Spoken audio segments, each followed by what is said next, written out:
The Monthly Weather Report, a publication of the American Meteorological Society, noted in its January 1921 section on severe storms that a morning report on the morning of the 29th of January of pressure low and falling off the coast of Washington and Oregon didn't raise much concern. After all, this was a region of frequent storm activity in winter, and high winds were a frequent occurrence. And yet the winds that would follow would be much more than the winds that frequently occur. In fact, a Forestry Department report would later call the storm that resulted the greatest disaster ever recorded in the annals of forestry and lumbering. It is history that deserves to be remembered. The Monthly Weather Review reports that at the morning observation of the 29th, the pressure was low and falling, as indicated by the few reports received from that section. But the rate of fall did not suggest unusual conditions. The Weather Bureau observer at the North Head Station on the Washington side of the mouth of the Columbia River noted that at 8 a.m., small craft warnings were displayed and ordered by the district forecaster. The observer, Perry R. Hill, took a special observation at 11:40 a.m. The pressure at sea level at the time was 29.43 inches. While falling, the 2-hour drop in pressure was just minus a 16th of an inch. The wind was coming from the east at just 26 miles per hour. While the pressure continued to fall, the center of the low seemed to have been reached by 2 p.m. Hill wasn't particularly worried. In fact, the drop in barometric pressure was of such little concern that the Weather Bureau observer decided to go after groceries. Near 2:30 p.m., as no orders had been received to change the warnings and the barometer had almost stopped falling, I concluded that the storm was similar to the one on January 16th and 17th. We were in need of some supplies and the mail from Owako. By using the car, it required about 1 hour to make the trip to the post office and return. But unbeknownst to Hill, the storm was already being felt elsewhere. The review explains, such reports that are at hand indicate that while the low-pressure area was advancing from the northwest, the high easterly or southeasterly winds attending the approach of the storm to the Washington coast moved northward along the coast. As a vessel reported from the Oregon coast, a considerable distance south of the North Head Station. That vessel report from the MS Sierra off the Oregon coast read, a high and choppy sea was running, and the vessel was rolling, pitching, and shipping heavy seas. For a while it seemed that we would lose our deck load of lumber, and this would have happened had the wind not moderated when it did. When the wind was at its highest force between 11 a.m. and 12 noon, the water of the sea was driven in the air in sheets, just like heavy rain driven by a strong wind. It was not raining at the time, although it was cloudy. But that information was not available to Mr. Hill, who, accompanied by his wife, left at 2:40 p.m. for the small, population approximately 800, town of Owako. While picking up mail, things would get exciting back at the North Head Weather Station. The approaching winds that had been experienced by the MS Sierra were significant, maybe 85 miles an hour, enough to qualify as a Category 1 hurricane on the Safford-Simpson scale. But the winds would be much higher on Washington's Olympic Peninsula. The Monthly Weather Review writes that the recorded wind velocities at the North Head and Tatoosh Island stations were the highest ever observed at the respective stations, and judging from the damage to the forests of that region, are probably the highest that have occurred in the period covered by the growth of the oldest trees. The May 1921 edition of Popular Mechanics reports that the storm, which came without warning, is said to have reached a velocity of 180 miles an hour off the Columbia River. Those are wind velocities of a Category 5 hurricane, the highest on the scale. But we don't know exactly how high the winds were at the North Head Station. Popular Mechanics continues. While the instrument indicated 132 miles an hour over a 5-minute period, it was then carried away. The Logan, Utah Journal reported that Hill's weather station was partially destroyed and writes that Hill estimates that after his instruments were wrecked, the wind increased to strength to 150 miles an hour, although the Oregon Daily Journal noted that Hill said that his estimate is conservative. The journal notes that the highest wind velocity ever recorded previous to this date on the Pacific coast was 144 miles an hour at the Port Mendocino station in California in 1886. While Mr. Hill was not there to see his anemometer blown away, he got to see the storm firsthand. The road from Owako to North Head is through a heavy forest of spruce and hemlock timber for some distance. On the return trip, shortly before reaching the heavy timber, the wind came with quite a heavy gust. We saw the top of a rotted tree break off and fall out of sight in the brush.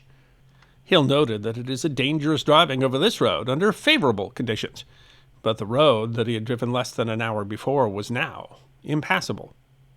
We proceeded very slowly and with great care, passing over some large limbs that had fallen and through showers of spruce and hemlock twigs and small limbs blown from the trees. We soon came to a telephone pole across the roadway, brought our car to a stop. For a short distance beyond the pole, an immense spruce tree lay across the road. It was only by luck that the couple had missed the gust that had blocked the road. After getting the mail from the post office and a few articles from the stores in Owako, we started for home, Hill wrote. But the car refused to start at first. Hill reported the extreme low air pressure probably affected the motor of the machine, and a short delay this caused probably saved our lives. But the storm was not finished, Hill reported. We left the machine and started to run down the road towards a space in the forest where the timber was lighter. Just after leaving the car, I chanced to look up and saw limbs sailing through the air toward us. I caught Mrs. Hill by the hand and we ran. An instant later, the limb, which was about 12 inches in diameter, crashed where we had stood. In 3 or 4 minutes, we had climbed over 2 immense tree trunks and reached the place in which I thought it was our only chance to escape serious injury or possible death. The southeast wind roared through the forest. The falling trees crashed to the ground in every direction from where we stood. Many were broken off where their diameter was much as 4 feet. A giant spruce fell across the roadway, bearing itself through the planks within 10 feet of where we stood. 3 tops broke off and sailed through the air. Some of the trees fell with a crash. Others toppled over slowly as their roots were torn from the earth. In a few minutes, there were but 2 trees left standing that were dangerous to us, and we watched every moment of their large trunks and comparatively small tops. The storm that they had witnessed was shockingly powerful. The monthly weather report writes that reports from Forest Service officials indicate that the damage to standing timber is the greatest ever experienced in the country. Billions of feet of the finest timber in the United States were uprooted or otherwise thrown down. Clallam, Washington County Commissioner T.F. Rickson told the Portland, Oregon Daily Journal that many of the trees felled in the vicinity of Crescent Lake and other portions of the Olympic Peninsula, visited by the storm, show a growth of from 600 to 700 years. Rickson stated, as they stood so close together that it was evident no serious storm had passed through the district in hundreds of years. Thus, Rickson was able to estimate that the hurricane which swept the Olympic Peninsula of Washington on the night of January 29th was the most destructive windstorm which has visited the section during the last 700 years. Rickson said that the district lying southwest of Lake Crescent and Lake Tyee was considered the heaviest stand of fir and spruce timber in the world before the storm of January 29th. The Daily Journal reported that about 40% of the timber was leveled by the storm, and under the most ideal conditions, not more than 30% of the timber felled could be salvaged, according to lumbermen. There are many places where, before the storm, the timber stood so close it was impossible to get a view of more than 20 feet, said Rickson. And now there are swaths a mile or more in length through the timber where all trees are down. Popular Mechanics reporter Frank Richardson Pierce writes, "Neither words nor pictures can adequately describe the condition of this area after the storm.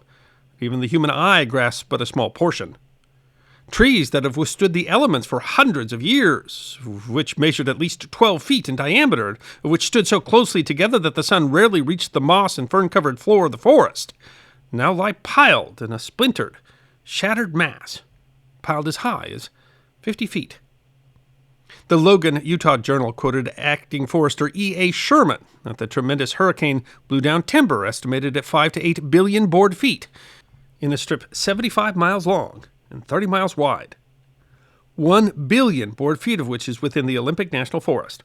If the loss is as great as announced, and latest reports tend to increase rather than diminish the extent of the catastrophe, Sherman said, this is the greatest disaster ever recorded in the annals of forestry or lumbering. While some of the timber felled could be saved, much of it simply could not because it was inaccessible, and that felled timber offered a new concern, as the fallen timber would be fuel when the summer fire season arrived. The journal noted that the greatest fire trap known in the history of the United States resulted from the cyclone which swept the forests of the Olympic Peninsula in the state of Washington on January 29th, according to telegraphic reports from the U.S. Forest Service. Pierce reports that in some areas the tornado broke off the tops and dropped them below, while in others, where the ground was different, the stunning spectacle of a great forest uprooted presented itself.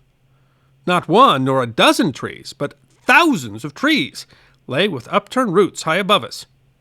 In one place, a spruce 6 or 8 feet in diameter had been snapped off a few feet above the ground. Where the remainder of it is a mystery.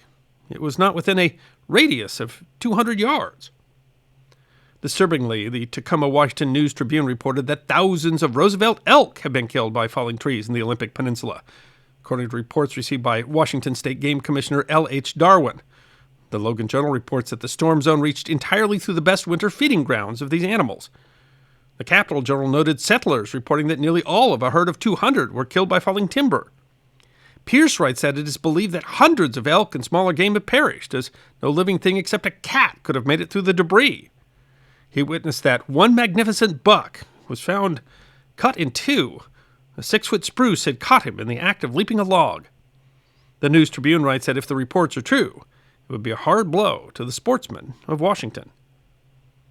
While the Monthly Weather Review writes that despite the severity of the winds, few lives are known to have been lost, and damage to property consists mainly in the loss of timber, there were deaths and property damage. The Tacoma Daily Ledger wrote that all movable things in the path of the storm were swept away, and the damage to buildings and property was large.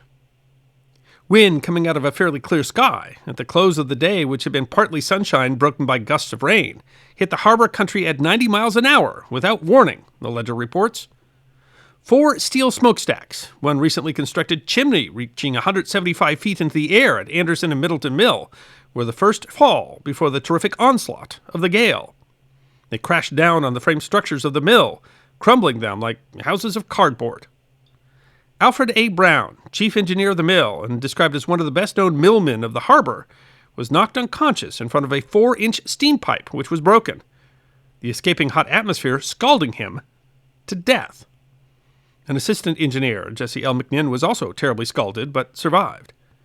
In addition, blacksmith A. L. Lund was critically injured when the 3-story frame building that he was in Hoquiam was practically lifted from its foundation and hurled into the street. 23-year-old George Cooley suffered from broken ribs when he was struck by the flying roof of the Northwestern Mill. The paper continues that a woman wheeling a baby carriage found her infant torn from the carriage and deposited in a pool of water. Luckily, the uninjured infant was rescued by a male pedestrian equipped with high-water boots. The Capitol Journal writes that 26 houses in one farming community in Clallam County were blown down, and 16 Indian cabins at La Push were demolished, leaving 100 families destitute. In addition, the Capitol Journal wrote that many head of cattle were killed, but the loss in this regard cannot be estimated. It was said here today on the Word of Settlers that early estimates of $10 million in property loss will probably be sustained when a full list of losses is tabulated. The Daily Journal noted that the damage went as far south as Oregon.